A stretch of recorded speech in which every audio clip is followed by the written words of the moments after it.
Assalamualaikum warahmatullahi wabarakatuh. Alhamdulillah wa syukurillah wala haula wala quwata illa billah. Para pemirsa, hadirin kaum muslimin yang dirahmati Allah Subhanahu wa taala.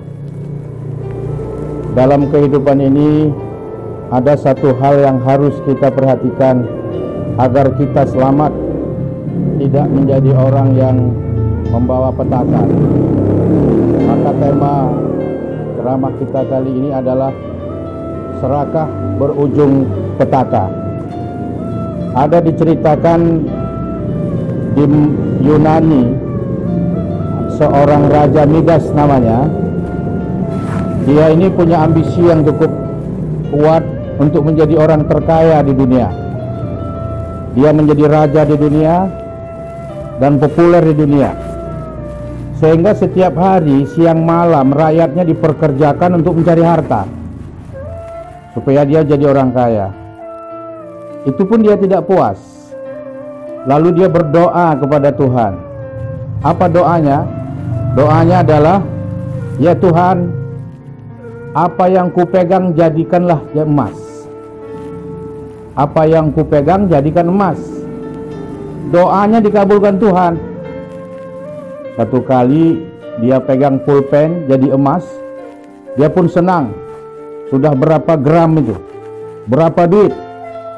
Lalu kemudian dia pegang tongkat jadi emas. Dia pun bertambah ketawa, gembira. Sudah berapa duit yang akan dia kumpulkan menjadi orang kaya dunia.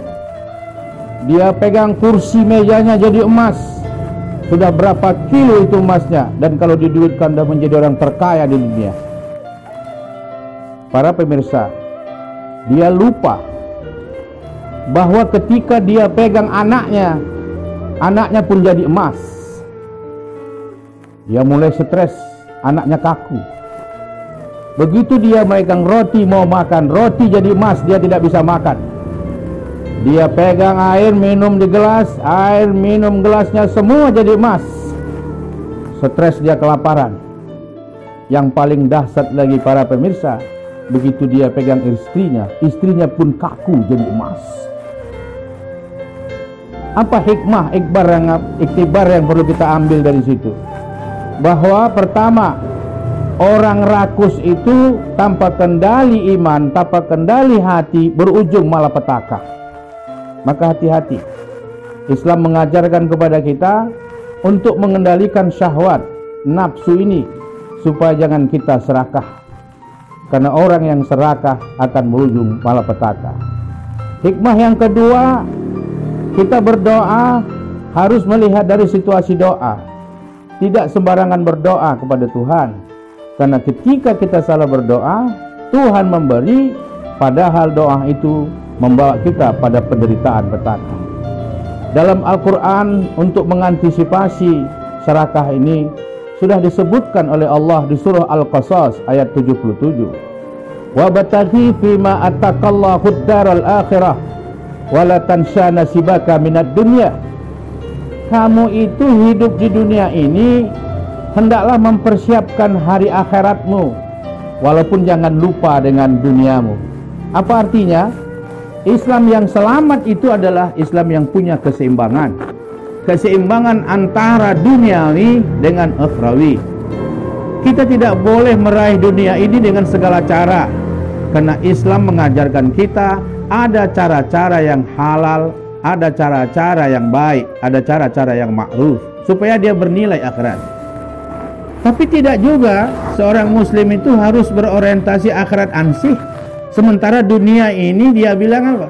Dunia ini adalah fitnah, dunia ini adalah permainan, dunia ini adalah penjara bagi orang muslim, surga bagi orang kafir. Sehingga dia tidak berusaha di dunia ini menjadi orang yang baik, menjadi orang yang berada, supaya dia bisa berinfak, bersedekah. Oleh sebab itu, para pemirsa, saudara-saudaraku yang dirahmati Allah, mari sama-sama kita sadari, apapun yang kita miliki di dunia ini, itu sesungguhnya bukan milik kita, tapi adalah milik titipan dari Allah Subhanahu wa taala, yang di situ ada hak-hak orang lain, di situ ada hak-hak anak yatim, Di situ ada hak orang fakir miskin yang kalau mereka tidak kita peduli, maka doa mereka itu akan menjadi azab kepada kita. Oleh sebab itulah, sebagai seorang muslim yang baik, sebagai seorang muslim yang sejatinya, dia harus mampu melihat bahwa bagian dari dirinya itu ada diri orang lain, dan bagian dari apa yang dia dapat itu sesungguhnya bukan mutlak miliknya, tapi ada mutlak juga orang lain. Disitulah kita bisa meredam keserakahan kita. Disitulah yang akhirnya orang-orang yang kita peduli itu berdoa untuk kita, keselamatan kita. Insya Allah kita diselamatkan Allah dunia akhirat. Hindari serakah, hidupkan infak sedekah, jadikan umat Islam ini yang kuat dengan persatuan kita semua. Mudah-mudahan bermanfaat. Terima kasih atas segala perhatian. Mohon maaf atas segala kekurangan. Nasrun minallah wa fathun qarib wa basyiril mu'minin. Wassalamualaikum warahmatullahi wabarakatuh.